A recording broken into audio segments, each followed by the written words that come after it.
छड़ना नहीं, छड़ना नहीं, छड़ना नहीं है।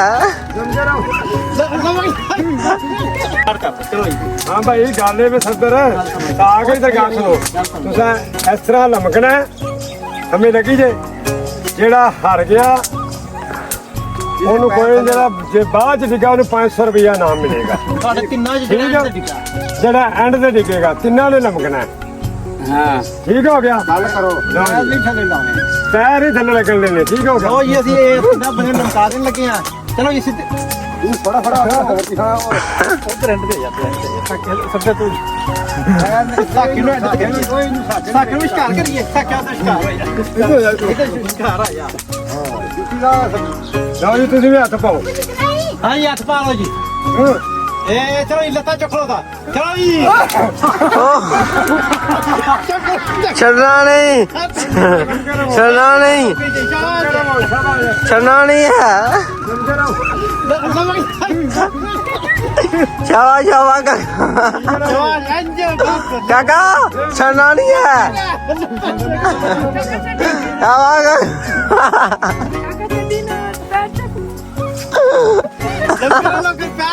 पैर नहीं लाने जावा बेटा चुक रता चुक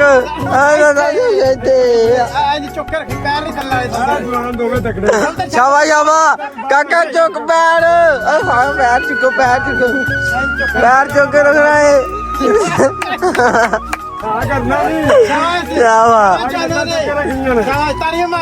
तारियां तारियां काका ये डाटे जितोगे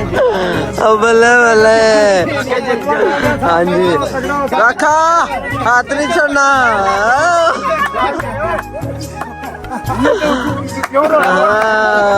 आ रही पहले रोड़ा पकड़ गया चलो जी और पैर नहीं लाना शाबाश जाना शाबाश चलो पता लग जाता है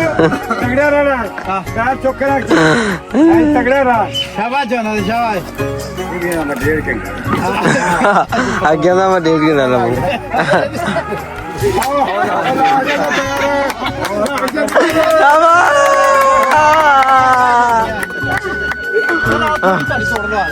थोड़ी ये बहुत लाठी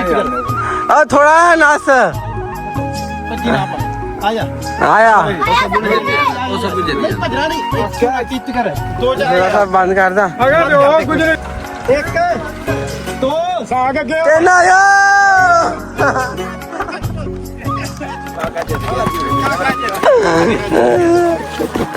लो जी थोड़ा लू काका विन हो गया ਕਾਕਾ ਵਿਨ ਹੋ ਗਿਆ ਹੁਣ ਮੁਕਾਬਲਾ ਤੇ ਰਹਿ ਗਿਆ ਸਾਕੇ ਦਾ ਤੇ ਕਾਕੇ ਦਾ ਹਾਂ ਇੱਕ ਹੋਰ ਚੀਜ਼ ਕਰਾ ਲੋ ਜੀ ਚੱਕ ਲੋ ਤਿੰਨੇ ਜਾਣੇ ਚਲੋ ਸਾਗ ਫੜ ਲੈ ਲੱਤ ਫੜ ਲੈ ਫੜਨੀਆਂ ਤੇ ਹਾਂ ਜੀ ਲੋ ਜੀ ਪਤਾ ਲੱਗ ਜਾਂਦਾ ਤਿੰਨਾਂ ਚੋਂ ਕਿਹੜਾ ਜਿੱਤ नहीं मेरे ਥੋੜੀ ਰੱਖ ਚੜਦੀ ਚੜ ਹੱਥ ਰੱਖ ये माने मैं पहले पैनी ਹਾਂ ਜੀ ਠੀਕ ਹੋ ਗਿਆ ਲੋ ਜੀ ਹੁਣ ਪਤਾ ਲੱਗ ਜਾਂਦਾ ਤਿੰਨਾਂ ਚੋਂ ਕਿਹੜਾ ਜਵਾਨ ਜਿੱਤਦਾ ਕੀ ਨਾਮ ਹੈ ਤੁਹਾਡਾ सुधर ਕੀ ਨਾਮ ਹੈ काका साग ਲੋ ਜੀ ਨਾ ਤਿੰਨਾਂ ਦਾ ਮੁਕਾਬਲਾ ਹੋ ਰਿਹਾ ਹੈ ਆਖਰੀ ਮੁਕਾਬਲਾ ਵੇਖੋ ਇਹਨਾਂ ਤਿੰਨਾਂ ਚੋਂ ਕਿਹੜਾ ਜਿੱਤਦਾ ਹੈ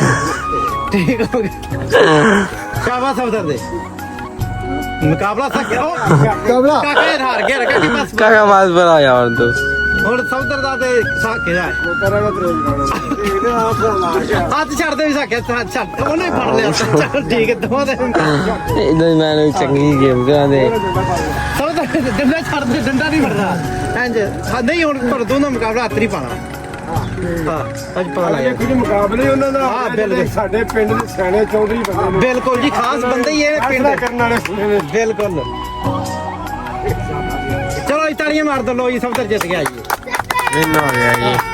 ਆ ਗਿਆ ਜੀ ਪਹਿਲੇ ਨੰਬਰ ਤੇ ਕਾਕਾ ਦੂਸਰੇ ਤੇ ਸਬਦਰ ਆ ਤੀਸਰੇ ਨੰਬਰ ਤੇ ਇਹਨਾਂ ਦੀਆਂ ਜੀ 3 ਮੁਕਾਬਲੇ ਇਹਨਾਂ ਦੇ ਹੋਏ ਨੇ ਪਹਿਲਾ ਲਮਕਣ ਵਾਲਾ ਫਿਰ ਦੌੜ ਇਹਨਾਂ ਦੀ ਹੋਈ ਹੈ ਫਿਰ ਇੱਕ ਲੱਤ ਤੇ ਖਲੋਣਾ ਦਾ ਮੁਕਾਬਲਾ ਹੈ ਸਾਕਾ ਜਿਹੜਾ ਉਹ ਪਹਿਲੇ ਨੰਬਰ ਤੇ ਆਇਆ ਤੇ ਉਹਨੂੰ 500 ਰੁਪਇਆ ਇਨਾਮ ਦਿੱਤਾ ਜਾਂਦਾ ਚਲੋ ਜੀ ਤਾੜੀਆਂ ਮਾਰ ਦੇ ਪੁੱਤਰ ਸਾਰੇ ਠੀਕ ਹੋ ਗਿਆ ਸਾਕਿਆ ਇੱਕ ਕਰਿਓ ਤੁਸੀਂ ਤਿੰਨੇ ਲੰਕੋ